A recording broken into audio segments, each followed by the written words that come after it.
Hello and welcome to episode 2 of Strong Black Twink. I'm your host, Baraka Mina, and today's episode is called I Am Crazy and a Bitch. Um, the reason for this title is because I am one, crazy, and two, a bitch. And those are two of my favorite personality traits, honestly. But the reason I wanted to do this episode is because I don't know why I was thinking this, just like random thought spiral of like nothing cringes or icks me out more than the image of someone that I used to like date or used to be friends with or hang out with, whatever, right? Talking to their friends or whoever and them catching up and being like, oh, so why don't you like hang with Baraka anymore?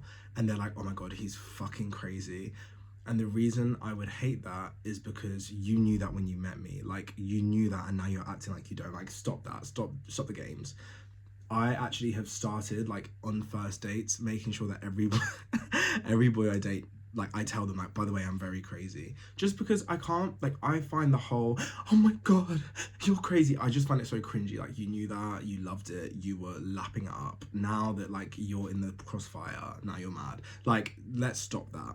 But on a more, not on a more serious note, but like my genuine thoughts were more so along the fact that I feel as though when people don't understand, or like when a dynamic is not in the favor of someone, right? Like, and it's uncomfortable.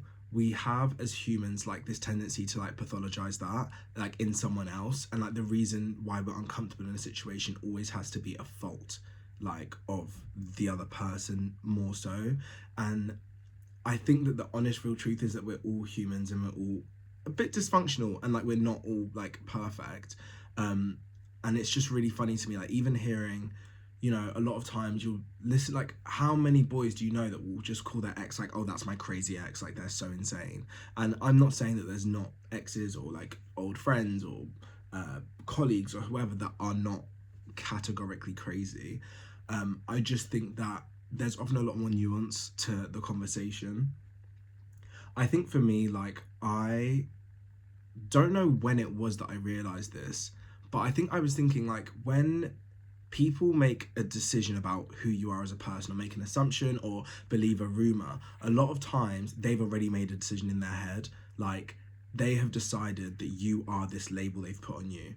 And I am really against being like in a jury setting with friends or people that I want to hang out with. Like if you assume something of me to be true, it's not my job to convince you that it's not.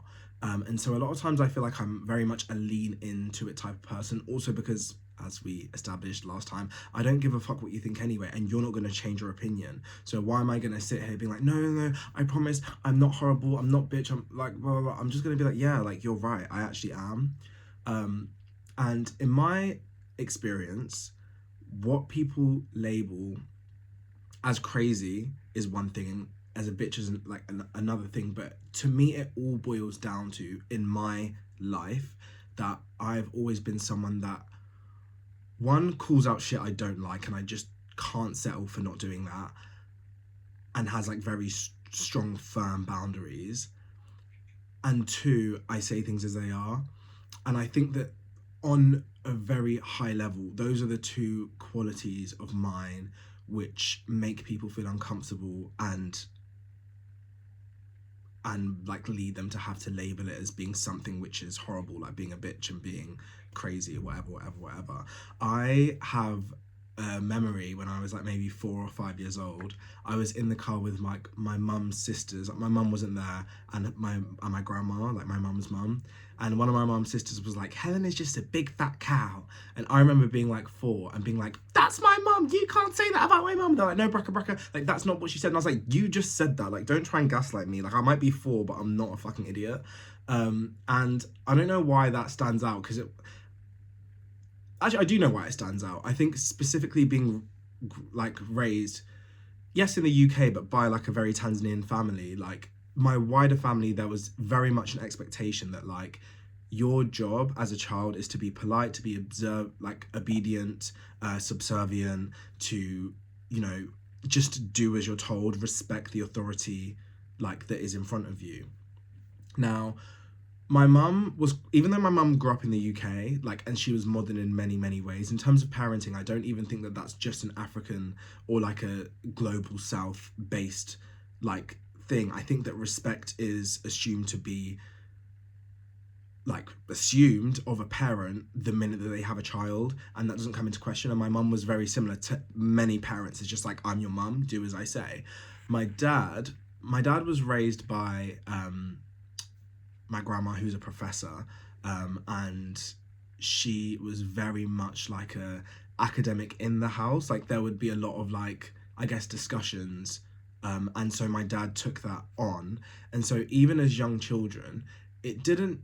I always said to my friends like in school, because my parents were kind of like insane, as am I. And my friends would be like, "Wait, are your parents strict or what?" And I was like, "They're not strict. They just have really weird rules."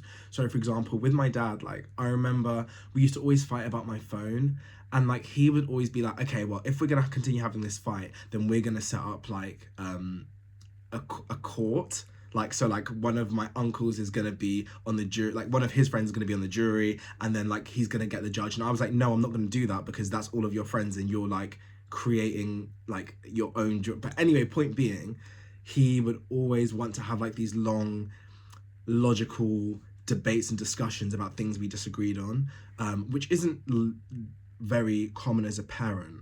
But I think that what that did is definitely made me respect my dad's opinion, because I felt like anytime I went to him, he would actually listen, like hear me out. It didn't mean I agreed with everything he said or did, but I would be a lot more likely to want to debate something or raise a complaint with my dad than I would my mum, because my dad would at least hear me out and explain why he thought he was right. We still might not agree, but I think that process of having to defend myself and having to advocate for myself was really important. And it also taught me a lot of subconscious like things about what authority is and what it should be and what a leader is. Like my dad was still very much like dad, like leader of the house.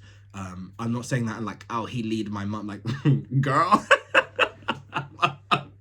No, I'm not saying like that, but like he was a leader to us, like me and my sister. But that wasn't leading with like fear or leading with like just stone cold authority. It was leading with this is my opinion. If you have a different opinion, you can try and argue with me. But my dad was very argumentative. Like he's probably one of the best arguers I know. Would I say I'm better or worse than him? Who knows? Like honestly, we don't really argue anymore. I think it's one of those things where when you have two of the sassiest divas in the room, like let's just not, because we could go on for ages. But I think, yeah, it did teach me a lot about my ideas of authority, which was that like respect is earned and it's consistently earned. It's not something that you establish one day and for the rest of your life you have it. It's something which each day through your actions and the way that you treat people around you, it's something you continue to nurture.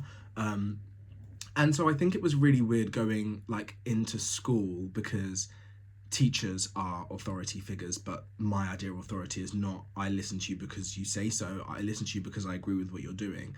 And there's lots of dynamics where authority figures are, and it's not just positions of power per se, but positions of influence. So for example, like a popular kid, or like a friendship group, or like a group of people that all like a culture, if that makes sense. And I think my brain was very attuned to being able to question things.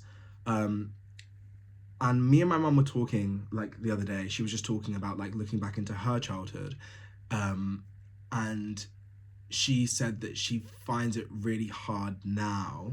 Don't want to like air out her dirty laundry, but I think it's a very common thing. Like as a kid, she was always taught to be nice and polite and listen and be respectful, and those are all like obviously in context really important qualities to have. But now like there's a lot of resentment because she felt like being nice had robbed her of her voice. And I feel like probably a lot of people that have grown up being taught to be the good kid, and be respectful and obedient, have that resentment where you can't help but gain your sense of belonging or value, or sense of self without being those things, because that's all you know, and those are the patterns that you follow.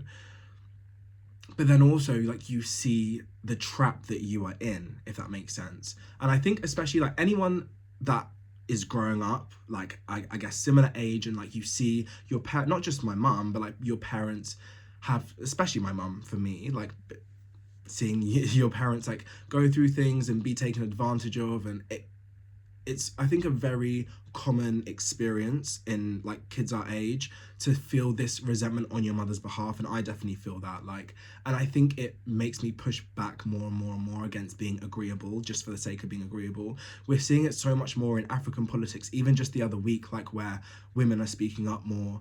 There was just I don't remember her name, but I think she was a senator in Nigeria who had been sexually assaulted, and she's going to the UN now. And even before, there was someone in East Africa who was like the badly behaved woman, and like a wicked girl. And I think that that's the way that these people that are disruptors are characterized, is in all these horrible ways, because it's so much easier and it's expected to just go with the status quo and keep your head down and agree and nod along, even if you're not quite sure. And because maybe I've had a privilege, which I now see as a privilege, of being raised by a dad who understood the importance of advocating for yourself. Oh my God, what the fuck, girl? Advocating for yourself. That was really throwing me off. I don't know how long that's been there, girl. Growing up with that, now I think it's just something which I don't take lightly, and like I see maybe how lucky I am. So in terms of being a bitch and being crazy, I think that a big part of that for me is not settling and not taking no for an answer, and always speaking up when I don't think things are okay. And that's in family, in relationships, and dating, and friendship groups, at work. Like, I just think that's my personality. So okay, let's get into more specifics. So I feel like with being crazy, for me personally, there's two aspects. There's anxiety and there's chaos. Like, those are the two major, I guess, qualities or factors of my personal craziness. I think it's really hard because whenever I'm talking to my friends with anxiety, I'm like, oh my God, I get that. Like, literally same. But I always feel like we come across in such different ways, because anxiety normally is seen and read as being on edge, being worried, being uncertain, like that like, what's going on? Like, is everyone okay? I think I've never really exhibited that type of anxiety, and the really unfortunate thing is that because I'm a massive overthinker, and I think somewhere my emotions got lost along the way, my anxiety very much is very in tune with overthinking. Like, as a kid, after school every single day, I used to go home and I used to, like, before bed, I would have like hours and hours and hours of reliving the entire school day, like every conversation I had, and thinking, okay, if I said that differently, how would that, and it wouldn't even necessarily be arguments, it would just be conversations of like, how else could that conversation have gone, and like this and that and the other. And for me, I thought that was normal, a daily debrief. And I think the more people I tell about that, the more people like, that is insane. Now, as I've got older, I don't really do that anymore. I don't have the fucking time. But with overthinking is not just always backwards and reflective, but it's also forwards and like trying to mitigate any possible uncomfortable situations. What that often ends up being, in my experience, is like not just what to say, but like tactics, like the art of war of it all. I think I'm a very good people reader, and that's not to say I'm a very empathetic person, we'll get onto that, but I'm a very good reader of human behaviour and like how something is going to pan out. Like, I have quite a good understanding of that. But I would say my level of like genius in that is not always used for good.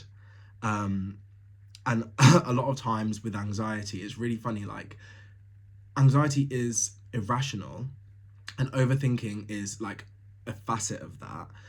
But there's that whole like, infinite monkey on keyboards analogy of like every once in a while you'll have one monkey that even if they're just bashing away at the keyboard, they could write out like the whole of Shakespeare's catalogue, if that makes it. Like, point being that every once in a while your overthinking can give you like smart thoughts, and after years and years and years, 24 to be exact, 24 and a half,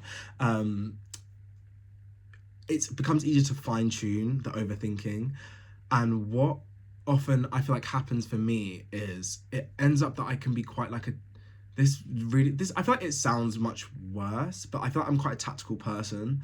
And for me, I think I've always justified it as being like, well, I'm anxious, so I'm trying to like safeguard against feeling anxious. But it's kind of like you then start to use your anxiety for bad, if that makes sense. In terms of like how that comes across as crazy, I think it's because years of doing it, you kind of start to like preempt certain situations, right? Like, let's say in a relationship, like say I thought like a guy was cheating on me, I feel like I would just do something worse. Like, not even in the okay, first of all, I don't believe in cheating back, because I feel like if you cheat back, it's like you're literally trying to play catch up. You have to cheat forward, first of all. First of all, the minute that you think that a man is not texting you back on time and he's acting weird, that's when you cheat on him. Don't wait till you get evidence. Don't gather evidence. But I wouldn't do that, because I feel like also cheating is just like, it's so boring. Like, I feel like I'd want to like get him fired from his job. You know what I mean? Like, or kidnap his grandma. Like, I want to do something that's like more impactful. And yeah, like, I feel like I'm someone that, like, if you go low, I'm go to hell. Like, I feel like I always have to go a step lower, and 3 steps, 4 steps, 5 steps lower. That's what I think my craziness comes out as. Although I will say, I don't think that any boy that I've dated could say that I act that way, because normally I'm like, I don't know, it's in my head, but maybe in like micro, like, obviously I haven't kidnapped anyone's fucking grandma yet, but like in like smaller like examples, I think I do stuff like that. Like, I'm gonna, like, you're playing fucking checkers and I'm playing 3D chess, you know what I mean? Anyway, moving on from that, I think there's also chaos. So like, the anxiety side of it is, yeah, like, I think it's very toxic, and it's because I'm ill and I need to heal. But like, I think the chaos is actually funny, because it's not, there's no malice or like bad vibes. I think I'm just quite an ADHD person, so the way I act is very like the fucking, what's he called, that person, that Tasmanian devil. Like, I feel like that's me. Like, I'm just constantly like a whirlwind of emotions and thoughts and ideas and this, that, the other, which is very overwhelming, I think, in friendships and family life and relationships. And again, it's just something which is not necessarily a terrible, horrible thing, but it does get characterized as crazy. Okay, let's move on from crazy. I think we've established I'm a crazy person, but we haven't established that I'm a crazy bitch. Now let's get into the bitch of it all. So I think my main issue is I am a straight talker. Like, I feel like I am someone that's like, you know, you fucked up here, you need to fix this. Like, that's just how I am. Now, I don't agree with the whole brutally honest thing, because I think a lot of people that claim to be brutally honest are people that just want any excuse to say mean stuff, because they feel like they have to keep it real. But a lot of times people are just being bullies and being nasty and mean, and that's not constructive or useful. So I definitely don't resonate with that ideology. But I do also, on the other hand, have a massive problem with sensitive people. Like, I'm gonna be fighting on the front lines of the war against sensitive people. Not even sensitive people, I would say more nice people. I think nice and sensitive, like, you know what? Because I'm a sensitive person myself, but I think the whole nicety of it, I really don't like. So maybe war on nice people. because there's a very big difference between being nice and being kind, because I think being nice is about polite society, and what I was saying before about how my mum felt as though her voice had got robbed, and a lot of people. Oh, girl, has my microphone sorry, give me a second, technical difficulties. Girl. Oh, you still there? Oh my god, I need to wrap this up. Okay, give me like 10 minutes. So, yeah, I think that nice is more like a cultural thing of like you have to be respectful and not like raise too many eyebrows and not do too much, but that's not how I am authentically.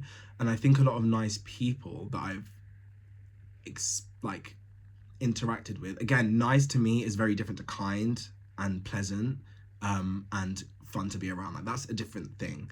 I think nice is more so about passive agreeability, which is very much on the same kind of level as what's the word I'm thinking of like compliance, if that makes sense. And yeah, I just that's just not my vibe. Like, I'm sorry, I'm not gonna like sit there and like smile if I don't agree with what's going on. So anyway, that's my war on nice people. Sorry, fuck y'all. Sorry, I'm also reading my notes.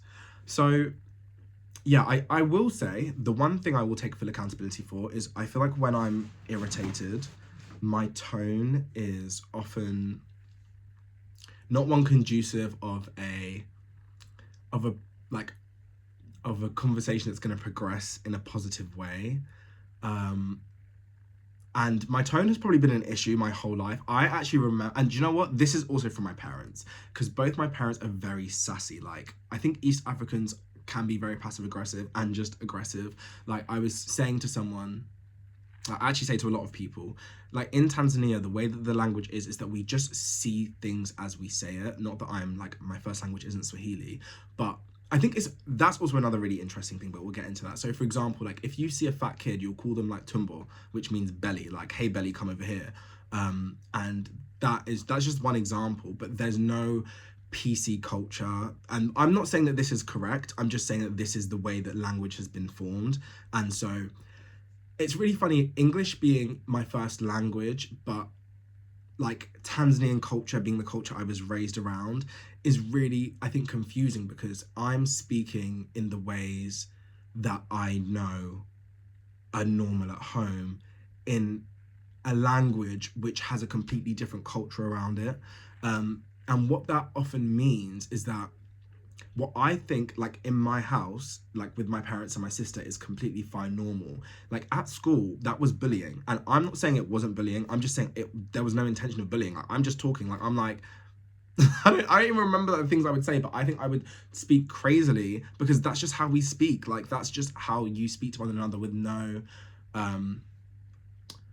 feelings of like malice or like wanting to upset someone, but just communicating.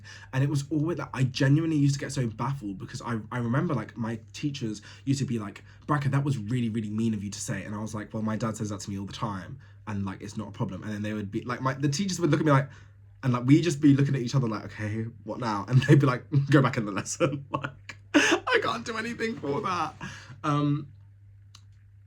But point being that it's really discombobulating to feel like you're just being expressive in your authentic way and not understanding why someone is then like pushing back against that. Obviously, like as I've grown up, you have to just understand that different people have different communication styles, and like you have to also recognize the impact that the same set of words can have to like multiple different people. But it is just another really big cultural like dividing gap, and maybe sometimes I feel like in certain circles I'm playing catch up, which is so weird because I feel like in many ways I do feel very like British. I've grown up here my whole life, but in some ways I genuinely do feel so African. Like I'm like, this is like all this politeness is just not normal. Like, let's just actually talk about what we're talking about. Let's stop being around the bush.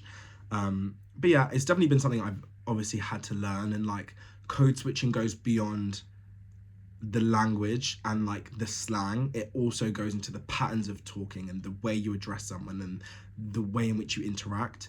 And so that's been something I've learned, because I've always spoken like this, like well spoken, like a lot of people call me posh, which no. A lot of people outside of Slough, by the way, no one in Slough would think I'm posh. But yeah, code switching in terms of like cultural exchange, I get, not cultural exchange, but you know what I mean, like, yeah, it's that's been something which has been really eye-opening. And I did actually used to carry quite a bit of guilt around younger being mean.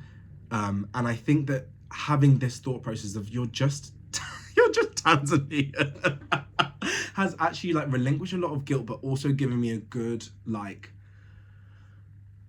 perspective on how to move forward, like engaging with people in ways which are healthy for them and for me. Like, I don't want everyone to think I'm some massive horrible bitch. Well, I don't care, but like I don't want to make someone feel that way. So yeah. But I also remember, as much as I say it's because I was Tanzanian, like I also just think I grew up and I spent a lot of time around adults. So I didn't really grow up around a lot of kids.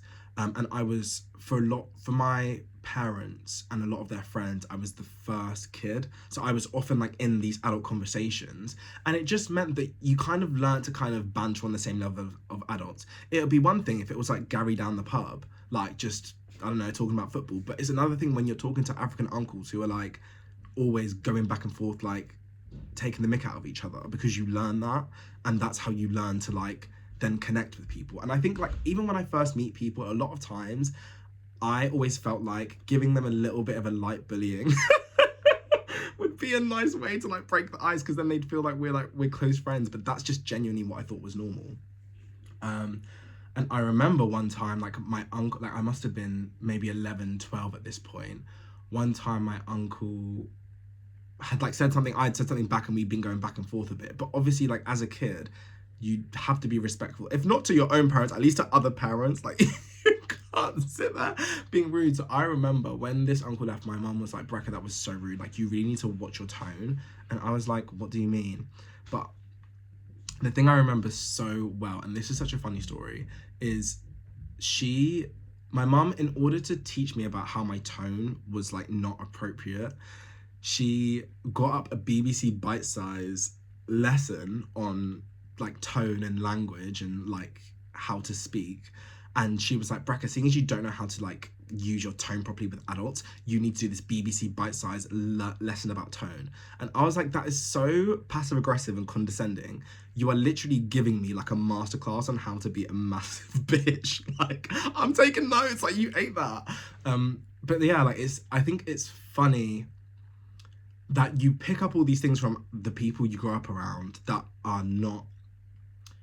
don't have like a moral value, or like don't have an issue, but then when you reflect them, it's like, oh, that's bad. Like, you can't speak to fucking Jill like that, you can't speak to Stephen like that. And they're like, wait, why? Like, I thought we were all joking here.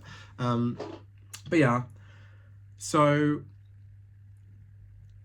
I guess to bring it back to today, as in like my current life and times, I think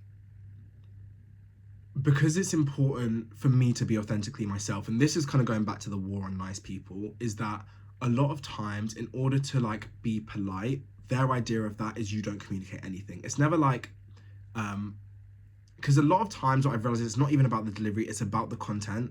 People don't want to hear the content, and the delivery is often the scapegoat they use to then dismiss the content of what you're saying. And so the delivery kind of becomes unimportant. That's what I've learned. And so I'm like, I'm not going to mince my words for someone that would not want to hear them either way, if they need to be said, like if it's affecting me, impacting my life, etc., etc., etc. And yeah, I would say that what I have learned to do in those situations is, in the perspective of society, you will always be the scapegoat for the issue causer if you are the issue like whistleblower. Like, if you're the person that raises a concern, you will then be the villain, regardless of who has created that issue. And so I think I've been in enough of those situations where I have been the whistleblower to just accept that that won't come with any valor, that won't come with any honor, that won't come with like people being like, oh my god, Baraka, like thank you.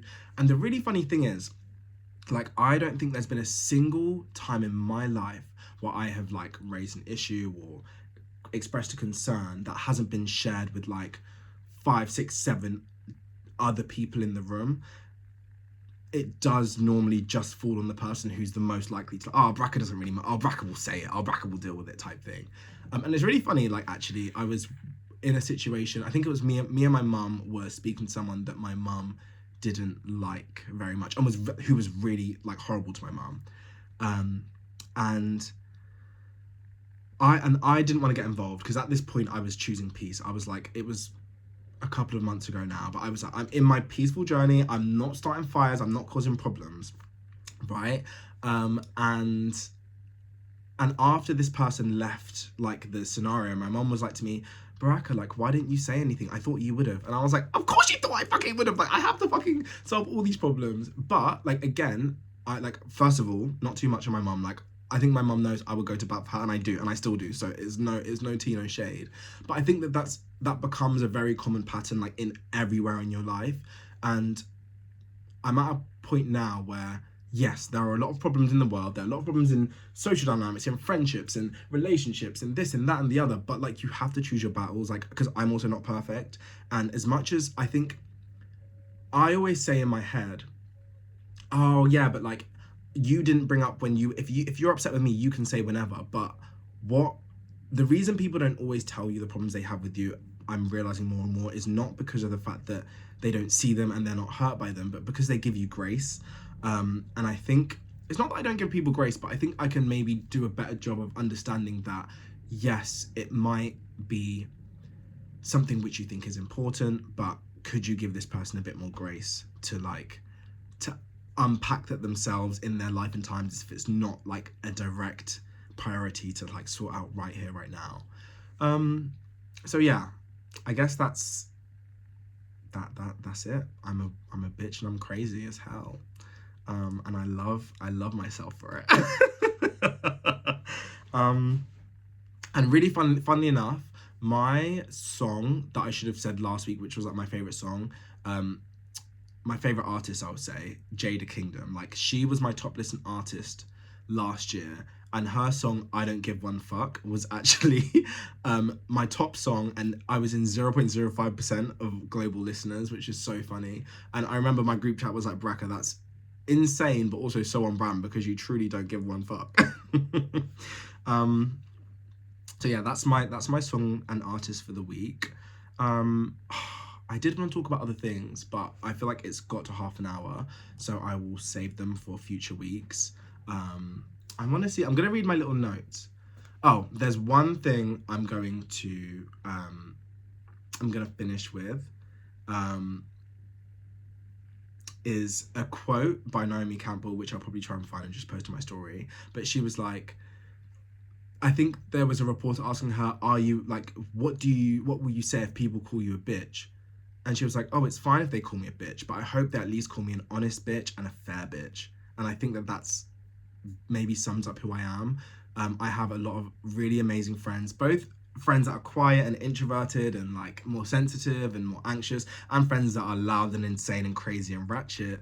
And I love them all. And I think that the reason we all get on so well is because we have shared morals, and like also we've established a dynamic which is healthy for the both of us. Like, they would never want me to dim my light and I never want them to dim their light, but also like there are days when I'm so quiet, and like they're the people that also understand that, and I can always understand when someone's more introverted or like maybe doesn't necessarily want to like have their gums popping every fucking day.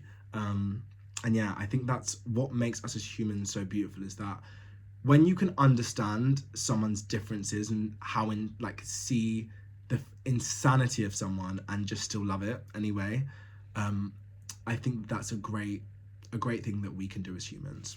So yeah, guys, stay crazy, stay bitchy, and period. Bye.